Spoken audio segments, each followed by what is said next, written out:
جو حضرات فرش اعضاء سے اس حال سے باہر ہیں وہ حال میں تشریف لے آئیں. آپ ایک نعرے صلوات پڑھیں مطلب محمد و آل محمد. حضرات میں گزار ہوں بڑے ہی حضرت رام کے ساتھ جناب قاری حسن عباس صاحب کی خدمت میں کہ آپ تشریف لائیں اور تلاوت کلام پاک سے قلوب مومنین کو منور فرمائیں. آپ ان کے استقبال میں ایک نعرے صلوات پڑھیں. اللہم صلی علی محمد و آل محمد. اللہم صلی علی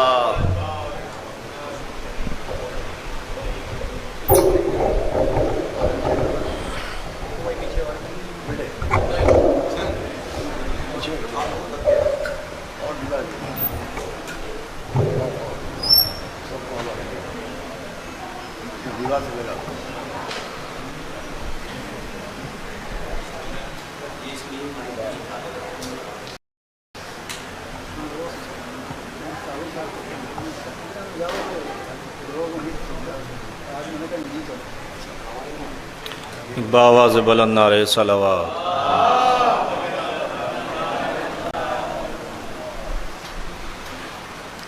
اعوذ باللہ من الشیطان الرجیم.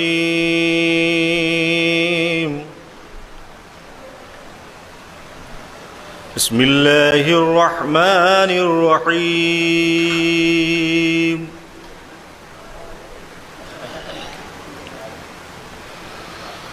لا اقسم بهذا البلد وانت حل بهذا البلد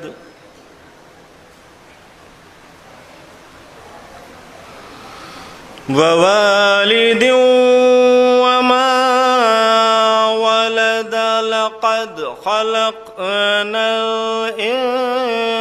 الإنسان في كبد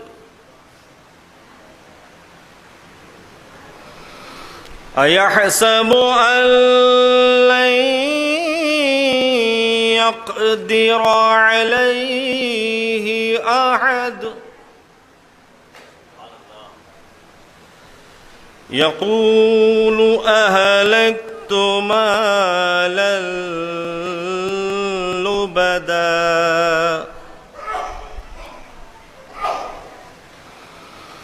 أيحسب أن لم يره أحد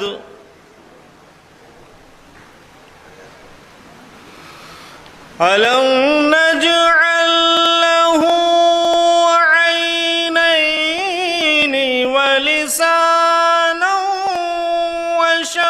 وشفتين وهديناه النجدين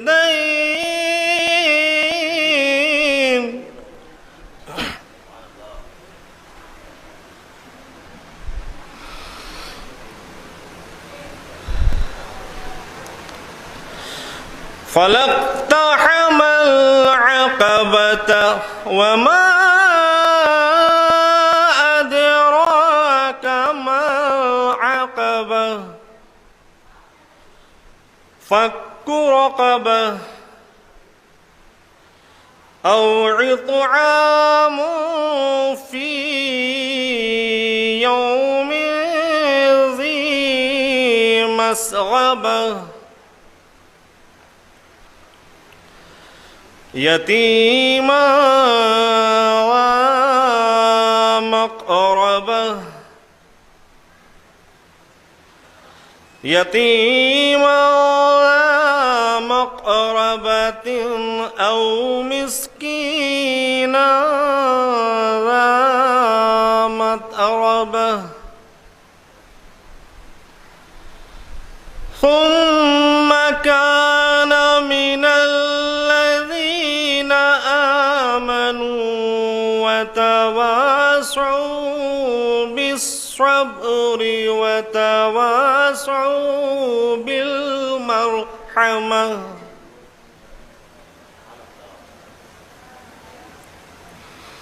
أولئك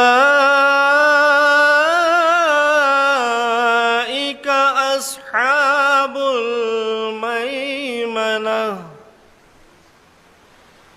والذين كفروا بآياتنا هم أصحاب المشأمة عليهم نار مؤصدة صدق الله العلي العظيم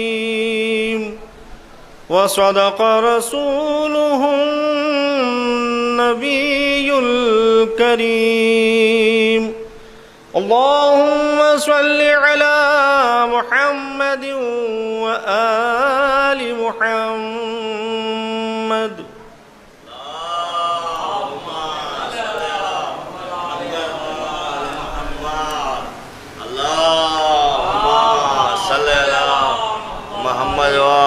محمد. حضرات آپ کے سامنے تلاوت کلام پاک کے فرائض ہم دے رہے تھے جناب قاری حسن عباس صاحب. اب میرے لیے حکم ہے تنویر بھائی کا کہ اس سلم ہوں عباس جو ہیں وہ تشریف لا رہے ہیں. آپ 4 مصرعے میں آپ کے سامنے پیش کرتا ہوں کہ کس قدر پانی بھرا ہے ایک سوکھی مشک میں، کہ کس قدر پانی بھرا ہے ایک سوکھی مشک میں، بھیک لینے کے لیے سارے سمندر آئے ہیں. کس قدر پانی بھرا ہے ایک سوکھی مشک میں، بھیک لینے کے لیے سارے سمندر آئے ہیں. وہ سکندر تھا جو خالی ہاتھ دنیا سے گیا، ہم نشان ماتم شبیر لے کر آئے ہیں. وہ سکندر تھا جو خالی ہاتھ دنیا سے گیا، ہم نشان ماتم شبیر لے کر آئے ہیں. ہم نشان ماتم شبیر لے کر آئے ہیں. یہ حضرات میری گزارش ہے جناب سلم عباس صاحب سے کہ خدمت میں تشریف لائیں. آپ ان کے استقبال میں نعرے صلوات پڑھیں. یہ لگا لینا. ہاں جی مختصر تنویر بھائی مختصر ہے. زینب نے کہا نور نظر آن محمد تم کر گئے دنیا سے سفر آن محمد تم لوگ بھی ماموں پہ فدا ہو گئے رن میں آئی ہے یہ مقتل سے خبر آن محمد دیدار کی حسرت میں مسلسل میری آنکھیں ڈھونڈیں گی تمہیں شام و سحر آن محمد یہ سوچ نما بیٹھی ہے نزدیک تمہارے آ جائے میری یاد اگر آن محمد تم یہ نہ سمجھنا میں تمہیں بھول گئی ہوں ہے دل پہ جدائی کا اثر آن محمد جس وقت مدینے میں قدم رکھوں گی جا کر ویران نظر آئے گا گھر آن محمد زینب نے کہا نور نظر آن محمد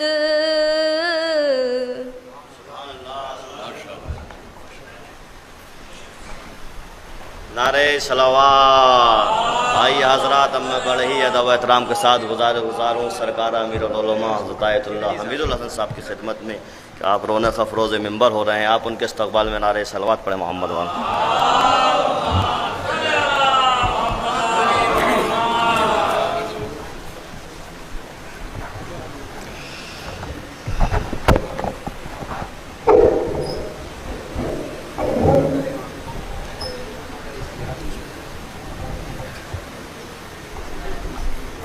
سلامتی امام زمانہ باواز بلند نعرہ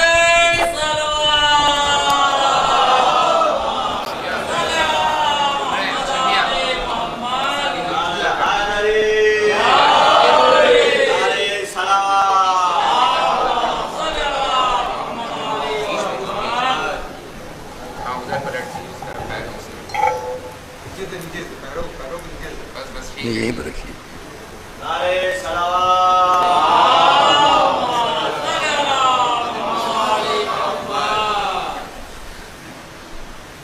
فاتحہ.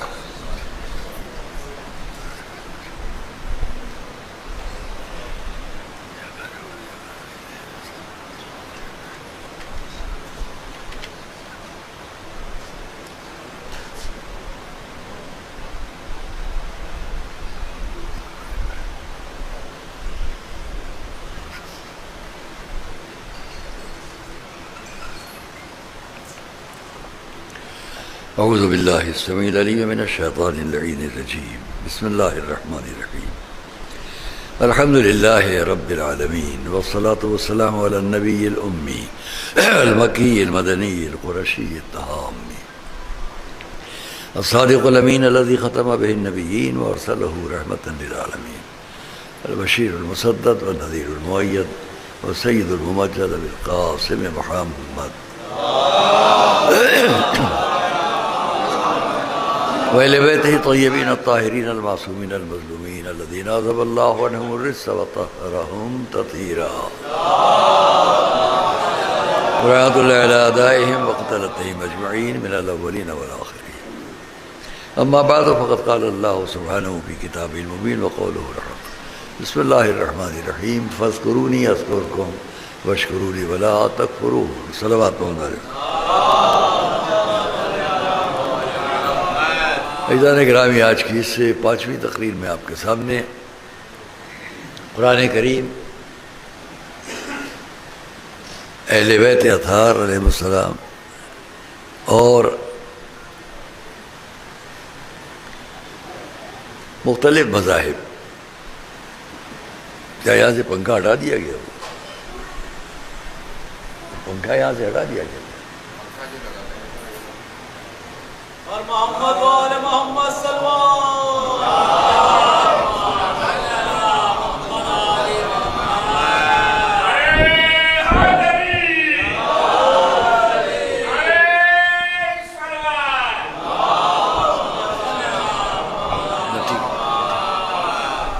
بہت نیچا ہو گیا، تھوڑا سا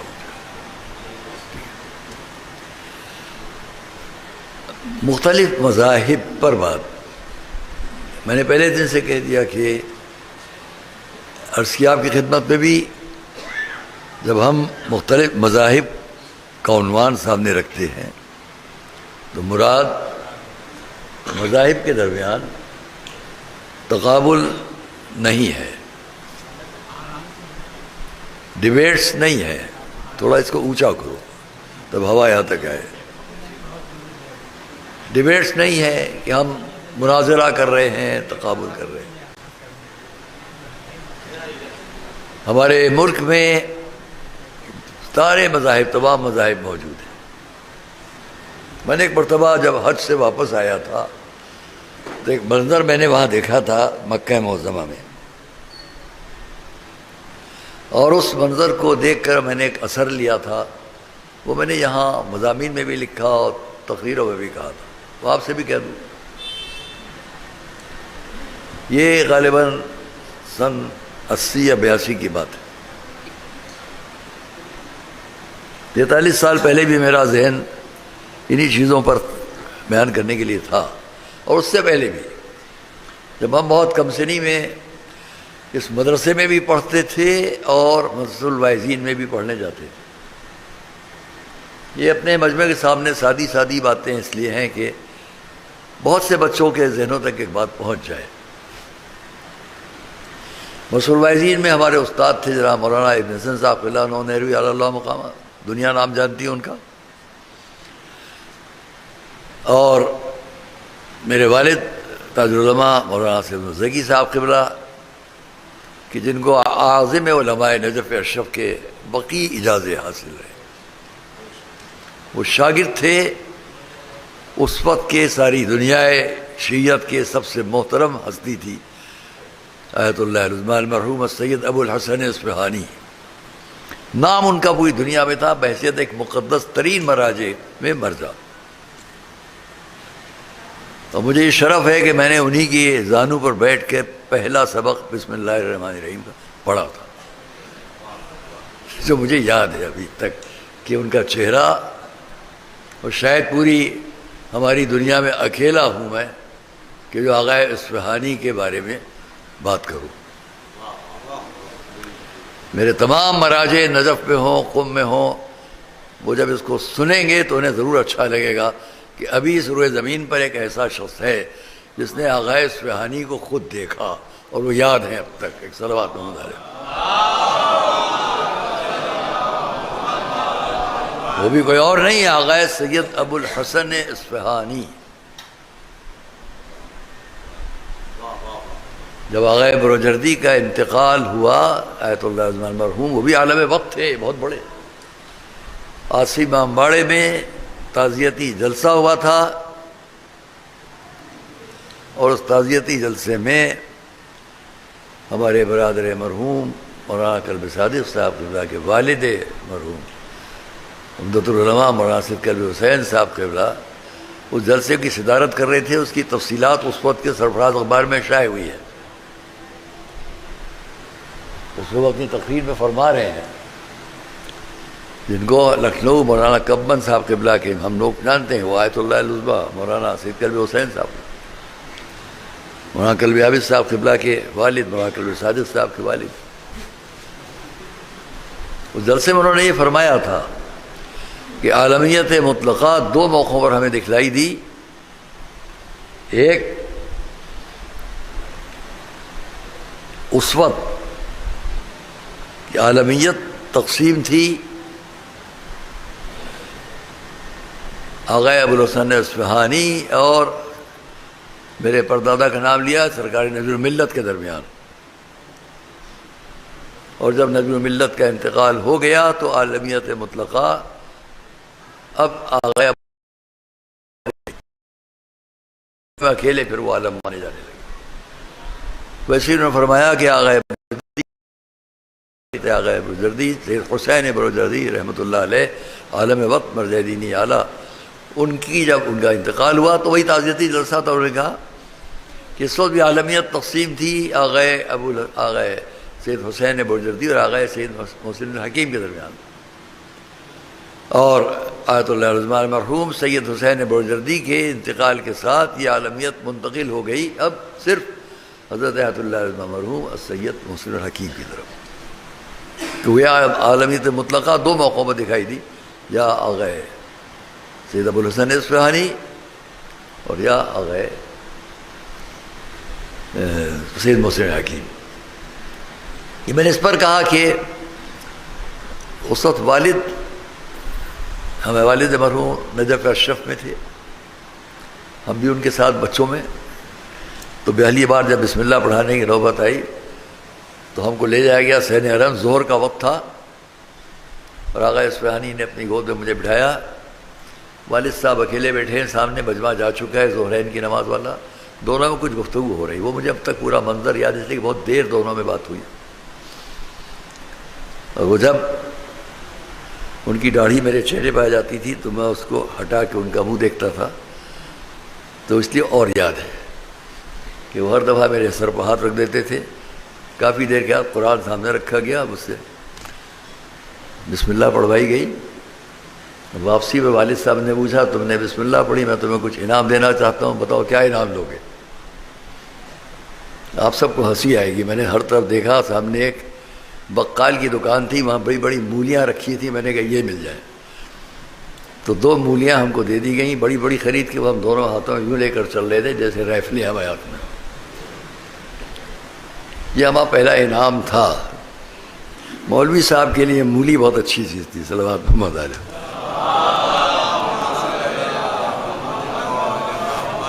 آغا اصفہانی پر اگر میں بات کروں تو آپ بہت ہی خوش ہوں، بڑی سننے کی باتیں لیکن چھوڑتا ہوں.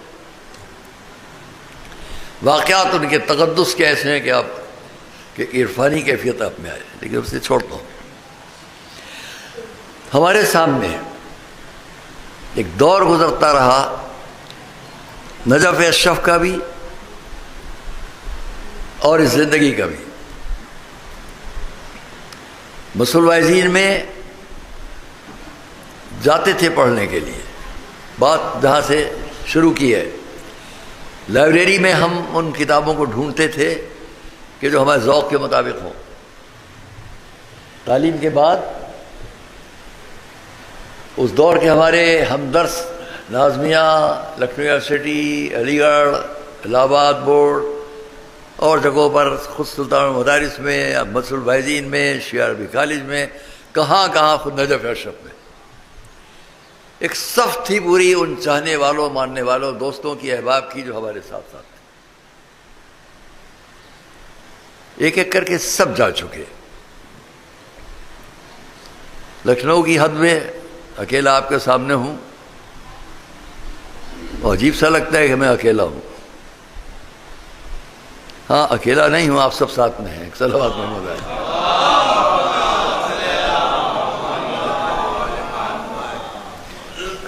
وائزین میں ہم نے کیوں اس بات کو چھیڑا؟ وہاں جن کتابوں کو ہم دیکھتے تھے ان میں آریہ سماجی، سناتن دھرمی،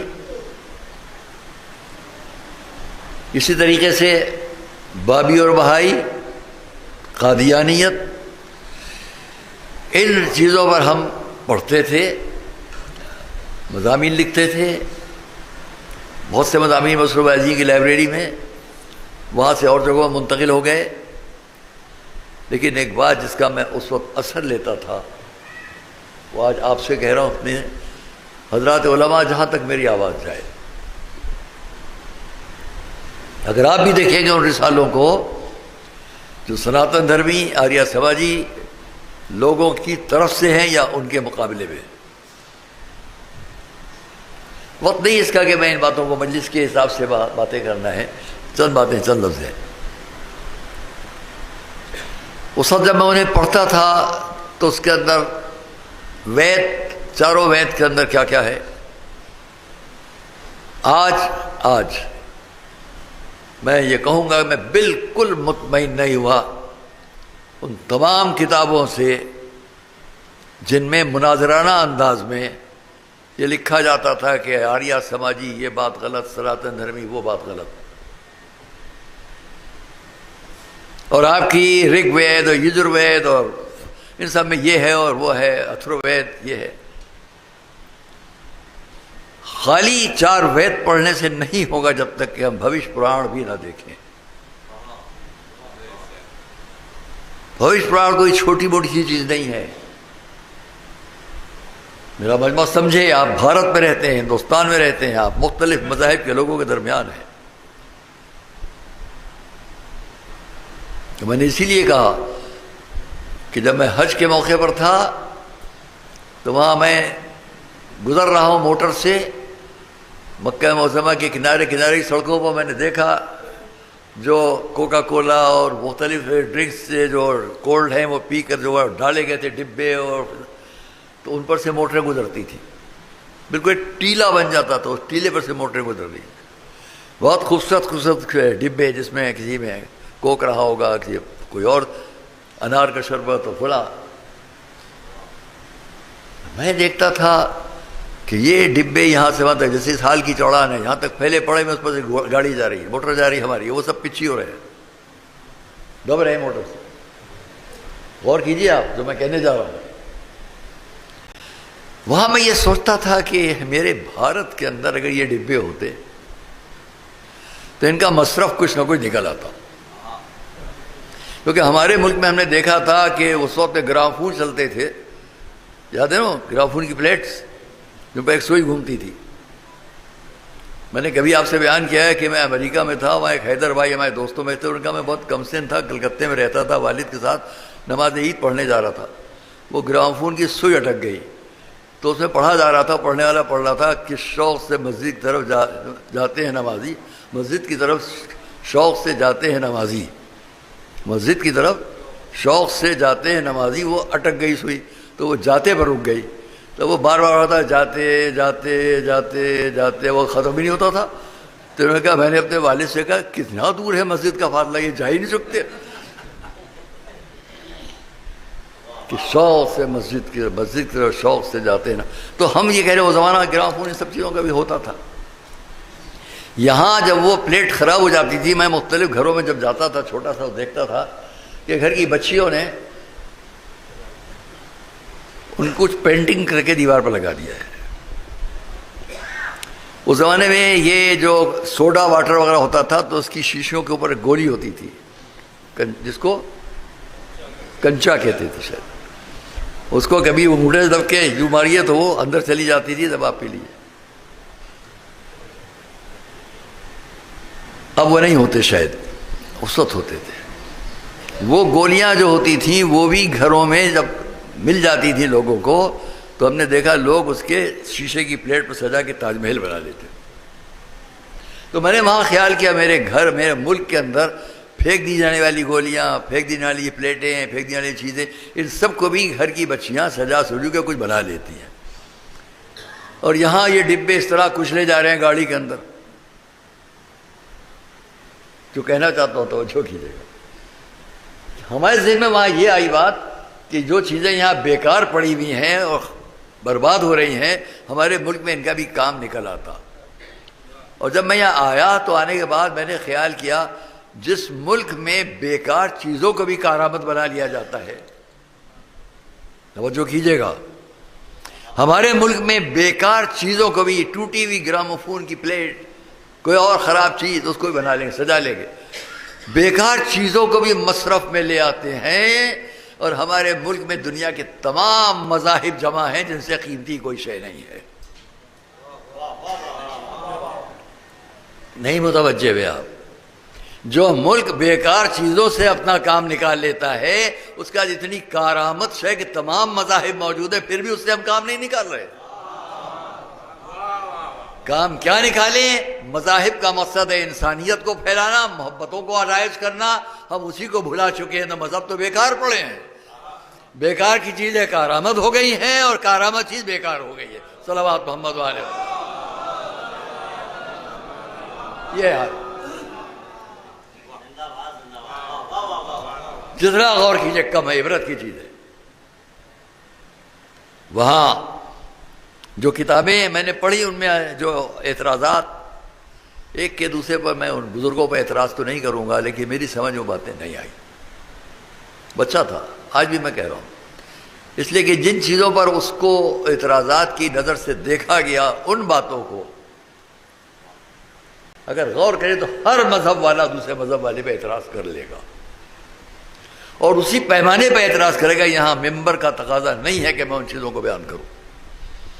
آپ سمجھدار ہیں، بافہم ہیں، ملتفت ہو سکتے ہیں. جہاں تک آواز جائے آپ ملتفت ہو سکتے ہیں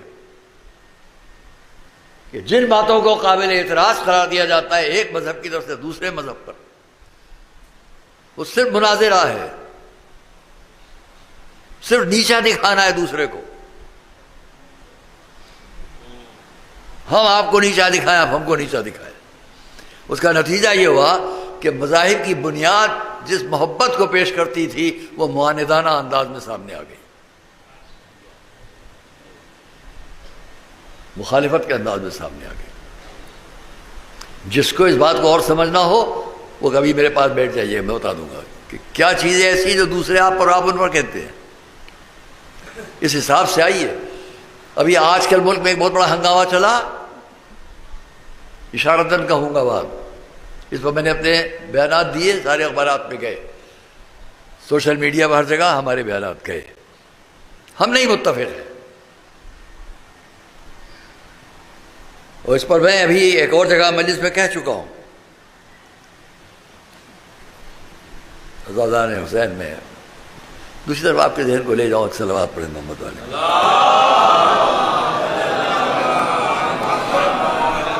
اپنے بیان میں نے ایک جملہ جو ہے اس کو نقل کر دوں بس، پھر آگے بڑھے گی بات. میرے تمام نوجوان بچے ان باتوں کو محفوظ کریں، پہنچائے دوسروں تک.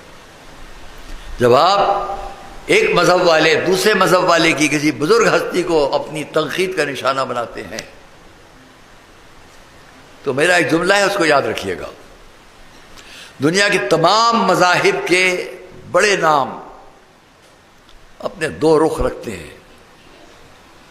ایک وہ رخ، ایک وہ جنبہ، ایک وہ طرف، ایک وہ سائڈ جو ادھر سے متعلق ہوتی ہے. بہت توجہ کیجیے گا. ایک جنبہ ادھر کا، ایک ادھر کا. ادھر والے جنبے سے وہ آپ کو بتلاتے ہیں کہ انسان کو کیسے رہنا ہے.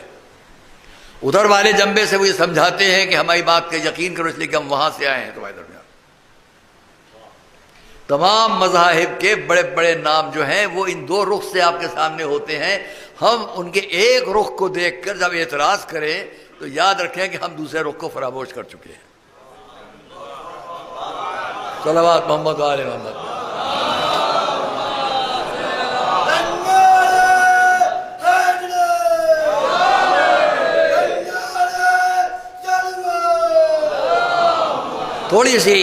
تھوڑی دیر آپ کو اس بات کو نوجوان بچوں کو سمجھانے کے لیے ایک مثال جو میری طرف سے نہیں ہے. میں کتاب ایک زمانے میں منگوائی، میں ایسی کتابیں شوق میں پڑھتا تھا. اس کتاب کا نام the man does not stand alone.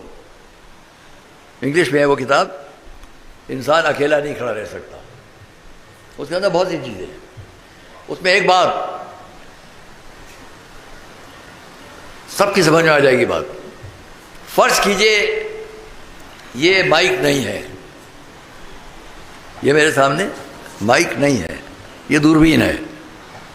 یہ دوربین ہے، میں اس میں دیکھ سکتا ہوں جہاں تک یہ دکھائے گا، اور مجھ میں اتنی طاقت بھی نہیں، مجھے کسی طرح مجبور کر دیا ہے کہ میں بس اس پر آنکھیں رکھ کے دیکھتا رہوں. اپنا چہرہ، آنکھیں، بچے یاد رکھنا مثال، میں دیکھ رہا ہوں بس سامنے جہاں تک یہ دوربین مجھے دکھا رہی دیکھ سکتا ہوں. نہ اوپر دیکھ سکتا ہوں، نہ نیچے دیکھ سکتا ہوں، نہ دائیں دیکھ سکتا ہوں، نہ بائیں دیکھ سکتا ہوں. یہ میری مثال نہیں ہے. اس کتاب کے مؤلف جس کو اس پر شاید نوبل پرائز بھی ملا تھا، وہ لکھ رہے ہیں بہت سی باتوں میں بڑی اچھی اچھی باتیں ہیں. ان میں بڑی اچھی بات انہوں نے یہ بھی لکھی ہے، خیر کچھ ہوتا ہوں مناظرہ ہو جائے گا. تو وہاں یہ ہے کہ میں صرف سامنے دیکھ سکتا ہوں. آپ غور کیجیے، میری طرف دیکھیے. آپ جہاں میں دیکھ رہا ہوں وہاں زمین ختم ہو رہی ہے. وہاں سے مجھے بالکل نہیں معلوم کہ زمین کے اس طرف نیچے نشیب ہے. اس نشیب میں کیا ہے مجھے نہیں معلوم. ادھر یہ زمین ختم ہو رہی ہے، یہ ختم ہو رہی ہے. ادھر نشیب ہے، مجھے نہیں معلوم نشیب کسے کہتے ہیں. مجھے یہ بھی نہیں معلوم کہ ادھر ہے کیا. وہاں ہے پانی، سمندر لہریں لے رہا ہے جس کو میں نہیں دیکھ رہا ہوں. سمندر سے تڑپتی اچھلتی مچھلیوں میں سے ایک مچھلی اچھل کے اس کنارے پہ آ گئی جس کو میں دیکھ رہا ہوں. وہ مچھلی اچھل کے یہاں آئی. میں نے دیکھا یہ کیا چیز پڑک رہی ہے، مجھے نہیں معلوم ہی کیا ہے. اچانک ایک مچھلی سمندر سے اچھل کے آ گئی. اتنے میں آسمان سے اڑتا ایک پرندہ آیا، وہاں بیٹھ گیا. اب آپ توجہ کیجئے، نہ میں اوپر دیکھ سکتا ہوں نہ میں نیچے دیکھ سکتا ہوں. مجھے نہیں معلوم یہ مچھلی آئی کہاں سے، مجھے نہیں معلوم یہ پرندہ آیا کہاں سے.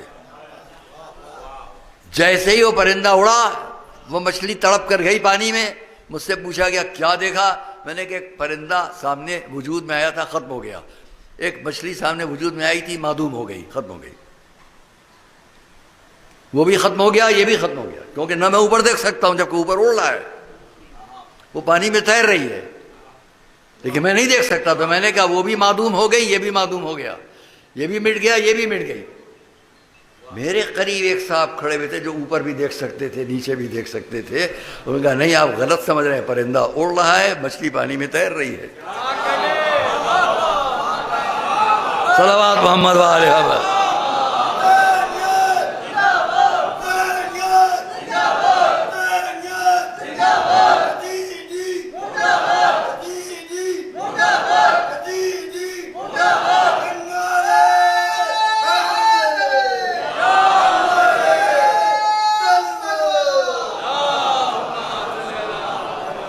آیا سمجھ میں آپ کی؟ ہم اس دنیا میں جب مذہبی لوگ ہیں تو ہم ایک سائڈ دیکھ پاتے ہیں، دوسرا سائڈ نہیں دیکھ پاتے. ہم محتاج ہیں جو ادھر سے آ کر بتلائے کہ ایک دنیا وہاں ہے جہاں سے تم آئے ہو اور ایک دنیا اور ہے جہاں تم جاؤ گے. صلوات محمد و آل محمد. یہ آنے والے، یہ بتانے والے وہ ہیں جو ہر مذہب کے نزدیک ایک بڑا نام رکھتے ہیں. قرآن ان کو رسول کہتا ہے، قرآن ان کو پیغمبر کہتا ہے، قرآن ان کو امام کہتا ہے، قرآن ان کو خلیفہ کہتا ہے، قرآن ان کو محترم منتخب چنے ہوئے لوگ کہتا ہے. ارے بھائی ساری دنیا کے عالم اسلام سے بھی اور ان کی طرف سے بھی میں ساری دنیا سے کہوں گا، پورے قرآن میں میں تمام دنیا کے بڑے بڑے علماء اسلام سے پوچھتا ہوں، قرآن میں لفظ استفاء ہے کہ نہیں، اجتباء ہے کہ نہیں؟ اگر ہے تو یہ بتلا دو کہ قرآن نے کس کو کہا ہے منتخب. اگر قرآن کی نظروں میں کچھ منتخب لوگ ہیں تو وہ لاؤ سامنے، اور نہیں لا سکتے سامنے تو کم سے کم اس کو تو مان لو جو قرآن لایا تھا وہی منتخب ہے. جو قرآن لایا وہ منتخب ہے، اور جس کو وہ چن لے وہ منتخب ہے.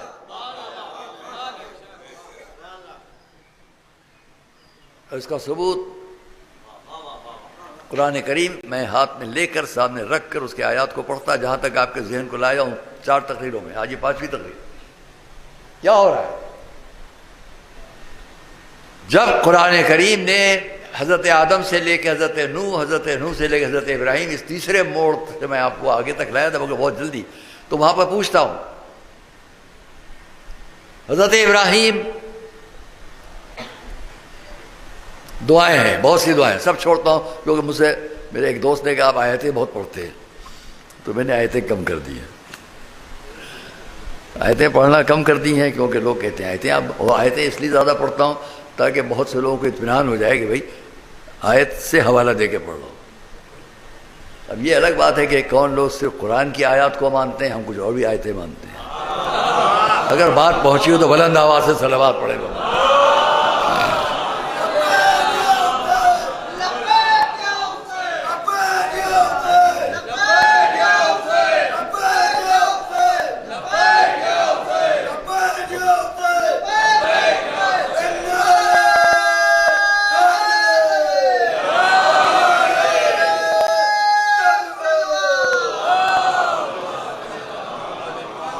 آئیے ان منتخب لوگوں کی باتیں میں کروں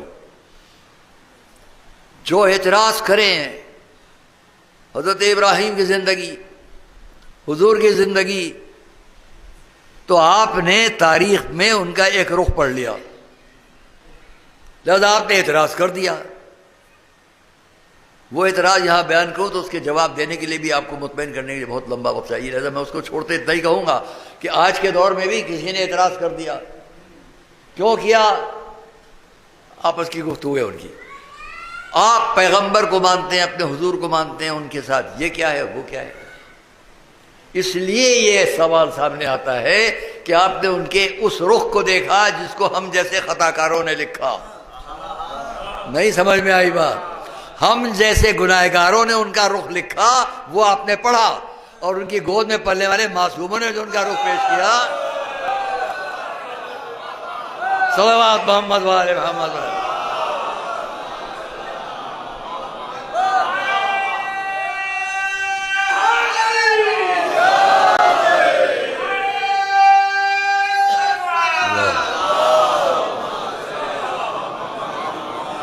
آئیے آج کی تاریخ، آج کے دن خالی ایک مثال. خانہ کعبہ سے قرآن مجید کا پیغام جو حضور نے شروع کیا وہ اپنے 40 سال کے سن پر، جو آج ہے. تو آج ہماری ساری دنیا مذاہب کی حضور کی زندگی کو دیکھتی ہے، مکہ معظمہ اور قرآن کریم جو وہاں سے شروع ہوا. لیکن قرآن کریم میں ایک سورہ ہے جس کو میں نے پہلے دن آپ کے سامنے ایک لفظ سے اشارہ دیا تھا. آئیے تھوڑی دیر اس پر بات کر لیں. ایک سورہ ہے، اس میں کیا ہے؟ الم ترى کیف فعل ربک باصحاب الفیل.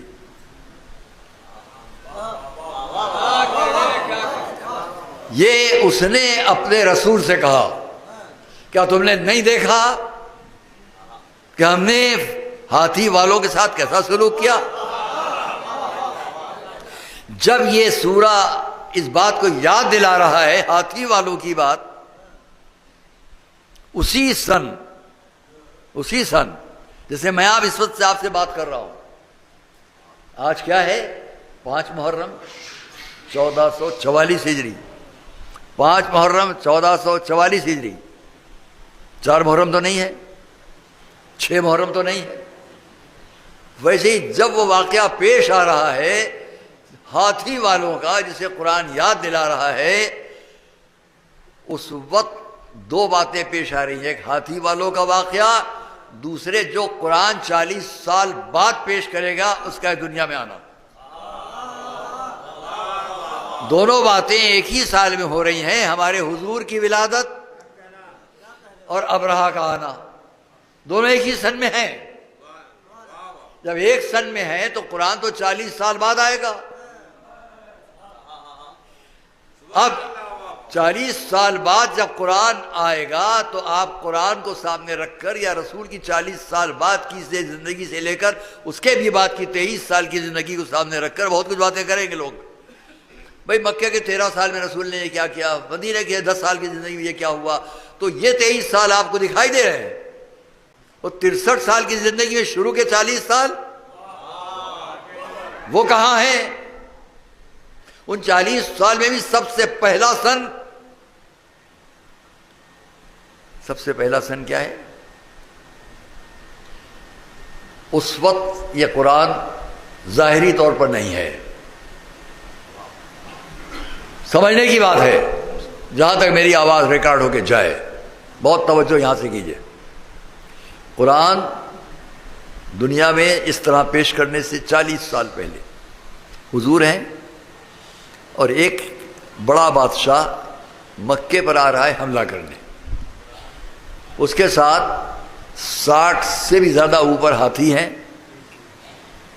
اس کے ساتھ ایک بہت بڑی 40,000 کی فوج ہے، اور اس سے پہلے ابرہہ اور اریات 2 سپہ سالار وہ ہیں جن کو شہنشاہ حبش نے یمن بھیجا کہ جاؤ اور جا کر ان یہودیوں سے انتقام لو جنہوں نے ہزارہا عیسائیوں کو بے گناہ قتل کر دیا۔ ہزارہا بے گناہ عیسائیوں کو قتل کرنے والے لوگوں سے انتقام کے لیے شہنشاہ حبش نے 70,000 سے زیادہ کا لشکر بھیجا، جس نے وہاں جا کر قتل عام کیا ان یہودیوں کا جنہوں نے عیسائیوں کو مارا تھا۔ بہت توجہ کیجیے، یہ واقعہ جب پیش آ رہا ہے تو قرآن کے دنیا میں آنے سے بھی 50 سال پہلے، ابرہہ کا یمن تک آنا یہ مکہ معظمہ کے بھی آنے سے 10 سال پہلے کی بات ہے۔ 10 سال پہلے ابرہہ اور اریات دونوں آئے، شہنشاہ حبش کی طرف سے آ کر قتل عام کیا ان یہودیوں کا جنہوں نے عیسائیوں کو مارا تھا۔ میں کبھی کبھی یہ کہا کرتا ہوں، آج اسلام پر دہشت کا الزام لگانے والے قرآن کریم کے اس دنیا میں ظاہر ہونے سے پہلے کی تاریخ کو دیکھیں تو یہ تو دیکھیں کہ کون کسے قتل کر رہا تھا۔ میں نے اس دن کی مجلس میں آپ سے کہا کہ حضرت آدم سے لے کر حضرت شیش سے لے کر ہمارے حضور تک ایک نام بتاؤ جس نے کہیں جبر کیا ہو، ظلم کیا ہو، تشدد کیا ہو۔ لیکن دوسری طرف تو میں یہ دیکھ رہا ہوں کہ ہزارہا یہودیوں کو عیسائی، ہزارہا عیسائیوں کو یہودی قتل کر رہے ہیں۔ یہ کون سے مذاہب کی تبلیغ تھی؟ مذہب نہیں تبلیغ کر رہا تھا، نہ مذاہب کے لوگ، بلکہ ملوکیت کے زیر سایہ، اقتدار کے زیر سایہ سب کچھ ہو رہا تھا۔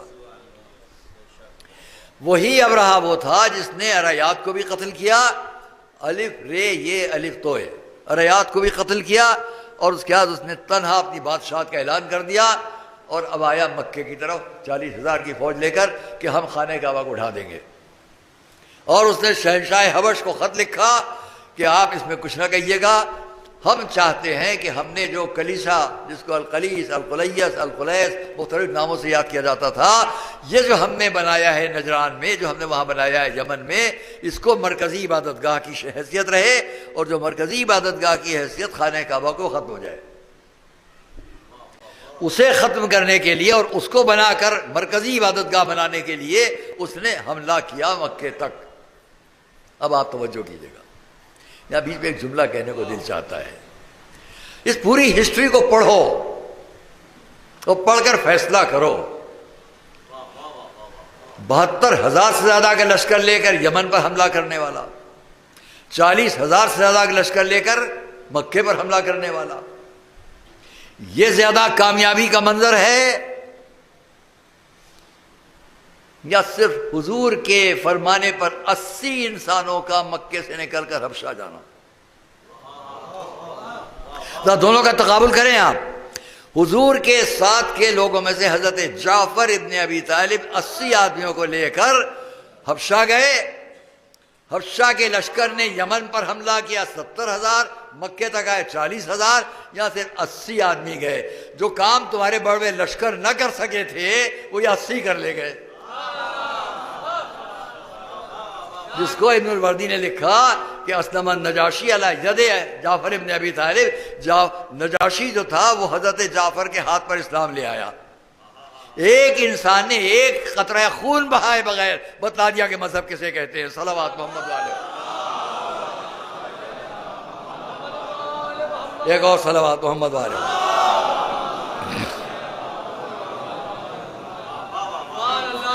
عزیزان گرامی، یہ واقعہ میں چھوڑتا ہوں، بس اتنا مختصر طور پر کہہ دوں کہ ابرہہ آیا۔ وہ سارے واقعات آپ کو معلوم ہے کہ حضرت عبد المطلب کے 200 اونٹ اس نے قبضے میں کر لیے، اور یہ پیغام بھجوایا کہ میں آپ سے لڑنے نہیں آیا ہوں، یہاں کوئی جنگ کرنے نہیں آیا ہوں، ہاں میں صرف اس لیے آیا ہوں کہ خانہ کعبہ کو ڈھا دوں اور اسے مرکز بنا دوں۔ حضرت عبد المطلب نے کہا کہ میں اپنے اونٹ لینے کے لیے آ سکتا ہوں، بلایا، گئے۔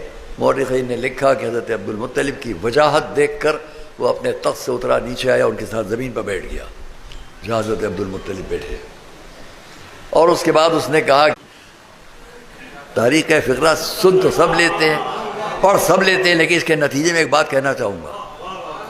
کیا کہا اس نے؟ آپ نے اپنے اونٹوں کی بات کی، گھر کی بات نہیں کی۔ حضرت عبد المطلب نے کیا جواب دیا؟ یہ میرا مال۔ تمام دنیا اسلام میں سب لوگوں نے اس کو پڑھا اور سنا، اس پر تو غور کریں آپ کہ حضرت عبد المطلب پورے واقعات، وقت نہیں ہے میرے پاس، اس لیے بس اتنی بات، چلے گئے۔ آج کے تمام دنیا اسلام سے میں کہتا ہوں، قرآن نے جب یہ کہا الم تری کیف فعل ربک باصحاب الفیل الم یجعل کیدہم فی تضلیل وارسل علیہم طیرا ابابیل ترمیہم بحجارۃ من سجیل فجعلہم کعصف مأکول۔ قرآن نے جب اس سورہ کی آیات کو پیش کیا تو نہ تو اس میں ابرہہ کا نام ہے، نہ اس میں حضرت عبد المطلب کا نام ہے، لیکن ساری دنیا جانتی ہے کہ یہ واقعہ قرآن کریم کا یہ سورہ اس واقعے کو بیان کر رہا ہے۔ اس لیے میں نے کبھی کہا، آپ کے سامنے شاید کبھی عرض کیا ہو کہ حضرت عبد المطلب کا نام تو نہیں ہے، لیکن میں کہوں گا یہ سورہ منسوب ہے حضرت عبد المطلب کی طرف۔ 2 بجے دن کا وقت ہے شاید، یہ سورہ منسوب ہے حضرت عبد المطلب کی طرف، یہ میرا اپنا نظریہ ہے۔ اور اس لیے میں کہوں گا کہ تمام لوگ یہ دیکھیں ہوا کیا۔ حضرت عبد المطلب نے مکے میں رہنے والے اپنے تمام ساتھیوں کو باہر بھیج دیا، اکیلے آئے، کعبے کی دیوار پر ہاتھ رکھا، اے پالنے والے، اے اللہ اپنے گھر کی حفاظت کر، اپنے گھر کی حفاظت کر، مناجاتے ہیں آپ کی یہاں۔ کیا ہوا؟ دنیا جانتی ہے کہ جس کو سورہ نے نقل کیا کہ پرندے آئے چھوٹی چھوٹی کنکریاں لیے ہوئے، انہیں پھینکنا شروع کیا۔ ہمارے استاد مرحوم مولانا ابن حسن صاحب قبلہ نحوی کا جملہ یہاں یاد آ گیا، کبھی کسی نے دیکھا ہے ابابیل کو نیچے زمین پر بیٹھے ہوئے؟ دیکھا ہے کبھی؟ آپ سب نے دیکھا لکھنؤ کے اتنا بڑا ابابیل کو کبھی دیکھا زمین پر بیٹھے کسی کھیت پر کچھ چڑتے ہوئے اور چڑھتے ہوئے؟ دیکھا ہے کبھی؟ کہیں نیچی جگہ پر اپنا گھونسلہ لگائے دیکھا ہے؟ نہیں دیکھا نا؟ تو مولانا فرمایا کرتے تھے چونکہ اللہ نے ان کو چن لیا تو ایسا دماغ اونچا ہو گیا کبھی نیچے قدم نہیں رکھتی. صلوات محمد علیہ. اس سے پہچانو کہ اس کے منتخب شدہ کیسے ہوتے ہیں. صلوات محمد علیہ. اور میں یہاں پر ایک بات کہوں گا، ایک بات میں عرض کر لوں آپ کے سامنے.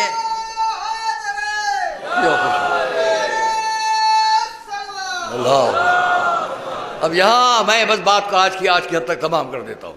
تمام مذاہب کے لوگ غور کریں کہ قرآن مجید کا یہ واقعہ حضرت عبد المطلب سے متعلق.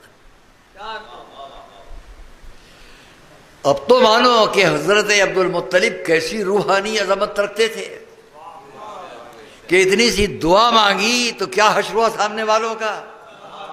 اب قرآن کی پرانی تاریخ پڑھتے چلے جاؤ، جب بھی کسی نبی کو اذیتیں زیادہ پہنچی تو اس نے بد دعا کی کہ نہیں کی، کیا ہوا؟ تو جو تمام انبیاء کا کردار نظر آتا ہے وہ مجھے عبد المطلب کا کردار نظر آتا ہے. صلوات محمد علیہ. ایک حضرت عبد المطلب. جب حضرت عبد المطلب کا کردار ایسا ہو تو جسے رسول کی شان سے عبد المطلب قبول کر رہے وہ کیسا ہوگا؟ ایک اور صلوات. اور اسی لیے تاریخوں میں ہے کہ جب حضرت عبد المطلب آتے تھے اپنی مسند پر بیٹھتے تھے اور لوگ ان کو دیکھنے کے لیے آتے تھے تو حضور بہت کم سنی کے ساتھ چھوٹے چھوٹے قدموں کے ساتھ اس مسند پر آ جاتے تھے تو لوگ روکتے تھے، نہیں نہیں اس پر آپ نہ جائیں، یہاں سردار مکہ حضرت عبد المطلب بیٹھیں گے. اور جب عبد المطلب دیکھ لیتے تھے اس کو تو آواز دیتے تھے دعو ہو، اسے آنے دو، فَإِنَّ لَهُ شَانًا كَبِيرًا، ان کی شان بہت بلند ہے. اس کم سنی میں بھی عبد المطلب یہ جانتے تھے کہ ان کی شان کیا ہے. بس اس سے پہچانیے کہ ایک وہ رخ تھا جو دنیا سامنے حضور کو دیکھ رہی تھی اور ایک وہ جنبہ تھا جو ادھر کا تھا جس کو عبد المطلب بھی دیکھ رہے تھے اور سب جانتے تھے. اور یہی وجہ ہے کہ میں کم سنی کے حضور کے واقعات کو اگر نقل کروں تو پوری مجلس انشاءاللہ آگے کسی وقت اس سے ہم اندازہ کر لیں کہ وہ رخ جو آنے والوں کا ہوتا ہے، ایک وہ جو ہم دیکھتے ہیں اور ایک وہ جو بارگاہ معبود کی طرف سے ہوتا ہے. اس کو ہم اور آپ نہیں دیکھ سکتے. اس اعتبار سے اگر دیکھیں گے تو ہم سمجھتے ہیں کہ آنے والا کون ہے. اب یہ نہ دیکھیے کہ حضور کی زندگی میں کون کون سے واقعات ہیں جو آپ کی سمجھ میں نہیں آ رہے ہیں. میں نے اسی لیے کہا کہ اس مضمون میں بھی کہا تھا پہلے ادھر کے جنبے کو سمجھ لو تب ادھر کی بات سمجھنے پر اعتراض کرو. اعتراض کا حق ہمیں اس وقت ہوگا جب پوری زندگی اس سمجھ کر ہم آگے بات بڑھائیں. اور ورنہ کون بتائے گا کہ حضور کی زندگی کیا تھی؟ کم سنی میں حضور بس اتنی سی بات کہہ لوں کہ لوگوں نے کیا کہا، ہم تب سمجھیں کہ آپ نبی ہیں. یہ درخت جو سامنے کھڑا ہے اس درخت کو حکم دیجیے کہ یہ سامنے چلا جائے، یا جہاں وہ شخص کھڑا ہے وہ کہہ رہے ہیں حکم دیجیے درخت کو کہ وہاں سے چل کر مجھ تک آ جائے. ہوا درخت اپنی جگہ زمین کی تہوں کو چیرتا ہوا چلا. جس نے معجزہ مانگا اس تک آیا. اس نے کہا نہیں حکم دیجیے یہ واپس چلا جائے. درخت پھر زمین کی تہوں کو چیرتا واپس گیا. واقعات اور بھی ہے اسی سے متعلق، مگر آپ کی توجہ کے لیے اتنا کہوں گا وہ درخت جو زمین کی تہوں کو، صفوں کو، زمین کے ان تمام ذروں کو چیرتا ہوا آیا اس وقت تک، کیا اس کی جڑوں کو خشک ہو جانا چاہیے؟ اس درخت کو ختم ہو جانا چاہیے؟ پھر واپس کرنے کو اس نے کہا، پھر واپس گیا. درخت ویسے ہی سرسبز و شاداب رہا، کوئی اثر نہیں آیا. تم نے یہ تو دیکھا کہ درخت کے لیے معجزہ مانگنے والے نے کیا کہا، مگر یہ نہیں سمجھا کہ کیوں رسول کے حکم پر گیا اور واپس آیا اور واپس گیا. جب درخت حضور کے حکم پر اپنی جگہ چھوڑ کر جاتا ہے اور آتا ہے اور اس کی سرسبز ہونے پر کوئی فرق نہیں پڑتا، اس کی جڑوں پر کوئی فرق نہیں پڑتا، اس سے پہچانو جو ادھر سے آتا ہے وہ چاہے تو ایک درخت بھی محفوظ رہے گا جب اس کے اشارے پر محفوظ رہے گا تو جس کو وہ بھیجے گا اس کو جب تک چاہے محفوظ رکھ سکتا ہے. صلوات محمد علیہ.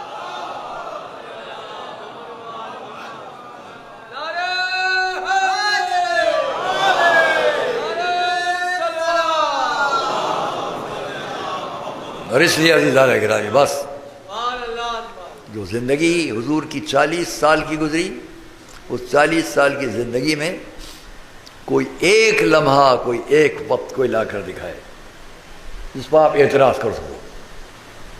جب حضور کی ابتدائی 40 سال کی زندگی پر کسی کو اعتراض کرنے کا حق نہیں ہے کہ یہ واقعہ وہ واقعہ نہیں ہے، تو بعد کی 23 سال کی زندگی، 13 سال مکے کے، 10 سال مدینے کے، آگے کی مجلس میں بات ہوگی، ہم یہاں بات کو ختم کرتے ہیں. وہی حضور جب اپنی بیٹی کے گھر میں آتے ہیں تو آ کر کے فرماتے ہیں میں نے سنا ہے تمہارے گھر میں کوئی بچی ہوئی ہے، اس نو مولود کو مجھے لا کر دے دو. جناب معصومہ آئی، اپنی بیٹی کو پرچے میں کپڑے میں لپیٹ کر حضور کو پیش کیا. تاریخ نے لکھا کہ رسول نے اس بچی کو اپنے سینے سے لگایا اور آرام کیا. میں منظر آپ کو روایت کا پیش کر رہا ہوں. آرام کیا. سامنے سیدہ کھڑی ہیں، رسول لیٹے ہوئے ہیں، سینے پر زینب ہے. کچھ دیر نہ گزری تھی کہ رسول اٹھے. اب یہ کون سا رخ ہے جو رسول دیکھ رہے ہیں؟ سب نہیں دیکھ رہے، آخر حیات رسول کی بات ہے. اٹھے. سیدہ نے کیا دیکھا؟ حضور کی آنکھوں سے آنسو بہہ رہے. پوچھ لیا بابا یہ آنکھوں میں آنسو کیسے؟ جواب دیا بیٹی میں دیکھ رہا ہوں تیری یہ بیٹی بڑے غم اٹھائے گی. دنیا کا ہر بزرگ اپنے بچوں کے سامنے جب اپنے بچوں کی بات کرتا ہے تو اچھا رو پیش کرتا ہے. یہاں ہم نے یہ دیکھا کہ رسول کی آغوش میں حسین ہے تو سیدہ کو خبر دی جا رہی تیرا بیٹا تیروں تلواروں سے شہید کر دیا. رسول کی آغوش میں زینب ہے تو ماں کو خبر دی جا رہی ہے بیٹی یہ تمہاری بیٹی بڑے غم اٹھائے. یہ وہ رخ ہے جو رسول دیکھ رہے ہیں، اور یہ وہ رخ ہے جس کو شہزادی بھی دیکھ رہی ہے. اور یہی وجہ ہے کہ جب وہ وقت آیا کہ جب رسول دنیا سے اٹھ گئے، اب شہزادی ہیں، دنیا کے مصائب ہیں، اور وہ مصائب بھی ایسے ہیں کہ جس کے لیے شہزادی کا فرمایا کہ مجھ پر وہ مصیبتیں پڑی صبت علیہ مصائب. اگر یہ مصیبتیں راتوں پر پڑتی تو رات دن کی طرح، دنوں پڑتی تو راتوں کی طرح سیاہ. شہزادی زینب کا ذکر دوستو اور عزیزو، ہم نے دیکھا شہزادی زینب کے 4 سفر مورخین نے لکھے. بہت جلدی جلدی نقل کروں گا. 4 سفر تاریخوں میں ہمیں ملتے ہیں. پہلا سفر زینب کا وہ ہے جب زینب مدینے سے کوفے کی طرف چلی. کس کے ساتھ چلی؟ مولا علی ہیں، حضرت جعفر ہیں، حضرت جعفر، حضرت عبداللہ ابن جعفر ہے، حضرت ابو الفضل عباس ہے، امام حسن ہے، امام حسین ہے. کون کون؟ تاریخ میں ہے کہ جب کہیں کہیں یہ کارواں رکتا تھا، خیمے نصب کیے جاتے تھے، تو جس ناقے پر زینب ہوتی تھی جب ان کو اتارا جاتا تھا تو نوجوان بنی ہاشم کے تلواروں کے حصار میں لے کے جاتے تھے. اس شان سے شہزادی زینب کوفے تک آئی. وقت آیا کہ بابا کی شہادت ہوئی. امام حسن واپس چلے مدینہ کی طرف. پھر زینب ہے اور پھر وہی منظر ہے. ہاں صرف اتنا ہے کہ اب مولا علی نہیں ہے، مگر بڑے احترام سے زینب پورا سفر طے کر کے واپس مدینے آئی. وقت نہیں گزرا اب شہزادی زینب کا تیسرا سفر کیا ہے؟ جب پھر مدینے سے یا پھر عراق کا سفر ہے. لیکن ابھی بھی چاروں طرف کہیں ابو الفضل عباس، کہیں امام حسین، کہیں شہزادہ علی اکبر، سب چاروں طرف سے۔ اور جب یہ کارواں کچھ دور بڑھ گیا تو زینب نے دیکھا ہر بیوی کے ساتھ کوئی نہ کوئی قربانی پیش کرنے کے لیے ساتھ میں ہے، مگر زینب تنہا جا رہی ہے کہ ماں کی کنیز فضہ نے آ کے خبر دی شہزادی مدینہ کی طرف سے گرد اوڑ رہی ہے، 2 سوار آ رہے ہیں،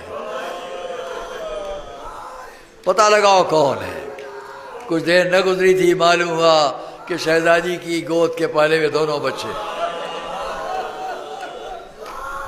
جب مدینے سے چلی تو حضرت عبداللہ ابن جعفر سے خطاب کیا، آپ بیمار ہیں، بچوں کو آپ کی عیادت کے لیے، آپ کی آپ کی خدمت کے لیے چھوڑ رہے۔ لیکن حضرت عبداللہ ابن جعفر نے بھی خط لکھا امام حسین کے نام، میں اپنے دونوں بچوں کو اپنی نمائندگی میں آپ کی طرف بھیج رہا ہوں۔ کتنا دل زینب کا خوش ہوا ہوگا جب اپنے بچوں کو اپنے قریب دیکھا۔ لیلا کے ساتھ علی اکبر ہیں، فروا کے ساتھ قاسم عبداللہ ہیں، لیکن میرے ساتھ میرے دونوں بچے تھے جو مدینے میں۔ گلے لگایا، کربلا تک قافلہ پہنچا۔ ہاں عزیزان گرامی، رات کا وقت ہے، شب عاشور ہے، یہاں مجھے ایک منظر ملتا ہے۔ حضرت ابو الفضل عباس خیموں کے درمیان نگرانی کر رہے ہیں۔ اسی عالم میں میں نے دیکھا کہ امام حسین خیموں کے درمیان ایک ایک خیمے پر نظر ڈالتے ہوئے آگے جا رہے ہیں، یہاں تک کہ اس خیمے تک پہنچے کہ جہاں ان کی بہن زینب کا خیمہ تھا۔ شب عاشور کے واقعات میں سے اس واقعے کو میں نے سنا بھی ہے اور اپنے بزرگوں کے تحریروں میں لکھے ہوئے دیکھا بھی ہے، اس لیے آپ کے سامنے پیش کر رہا ہوں۔ آئے امام حسین، دیکھا عجب منظر دیکھا، خیمے کے اندر زینب بیٹھی ہے، سامنے دونوں بچے بیٹھے ہوئے ہیں، بیچ میں کچھ تبرکات رکھے ہوئے ہیں۔ زینب خطاب فرما رہی ہے، دیکھو بیٹا، یہ تمہارے دادا کی تلوار ہے، یہ تمہارے دادا کا پرچم ہے، صبح ہر بیوی اپنی قربانی پیش کرے گی، زینب کی نظر نیچی نہ ہونے پائے۔ سننا تھا کہ تاریخ نے لکھا امام حسین نے رومال جیب سے نکالا اور اپنے چہرے پر آنسوؤں کو پوچھنا شروع کیا۔ اتنا فرمایا، پالنے والے میری بہن زینب کو صبر عطا کر۔ آگے بڑھ گئے، رات گزر گئی، صبح عاشور سے عصر عاشور تک ایک ایک بیوی کی طرف سے قربانی پیش ہو رہی، لاشیں لائی جا رہی ہیں، لا لا کر کبھی خیمے میں کبھی باہر رکھی جا رہی ہیں۔ اتنے میں زینب نے دیکھا کہ علی اکبر کا لاشا بھی لایا۔ شہزادی زینب نے دیکھا کہ سامنے خیمے کے گوشے میں دونوں بچے کھڑے ہوئے ہیں۔ دونوں بچوں نے اپنی مادر گرامی پر نظر ڈالی، دیکھا ماں نگاہیں نہیں ملا رہی ہیں۔ آگے آئے، مادر گرامی کچھ خفا ہے، شاید جواب دیا، بیٹا سب نے اپنی اپنی قربانی پیش کی، زینب کیا شرمندہ رہ جائے؟ عرض کی بات، مادر گرامی ہم بار بار جا رہے ہیں لیکن ہمارے بزرگ ہم کو اجازت نہیں دے رہے۔ فرمایا اچھا جاؤ میرے بھائی کو بلا لاؤ۔ کچھ دیر نہ گزری تھی کہ امام حسین در خیمہ پر آ گئے۔ زینب نے آواز دی، بھیا حسین یہ میری قربانی آپ قبول کریں۔ بس چند جملے عزیزان گرامی سننا تھا کہ امام حسین نے جواب دیا، کیسے اجازت دوں؟ بس سن کر جناب زینب کا عجب جملہ تھا، بھیا میں آپ کو مادر گرامی کے حق کی قسم دیتی ہوں، ان بچوں کی قربانی کو قبول کریں۔ اجازت ملی، دونوں شہزادے مقتل کی طرف گئے، مل کر کبھی جنگ کی، کبھی الگ رہ کر جنگ کی، آخر ہر طرف سے یورش ہوئی، دونوں بچے کم سن ہیں، ہر طرف سے حملہ ہو رہا ہے، زخموں سے چور ہو کر زمین پر آئے، آواز دی، آقا آخری سلام قبول کیجئے۔ امام دونوں بچوں کی لاش کو لے کر آئے، جب لا کر خیموں میں رکھ دیا، دیکھا زینب آگے بڑھی، ایک کا سر ایک زانو پر، ایک کا سر ایک زانو پر رکھا، ہاتھ اٹھائے، پالنے والے تیرا شکر، تو نے اپنی کنیز کی قربانی کو قبول کیا۔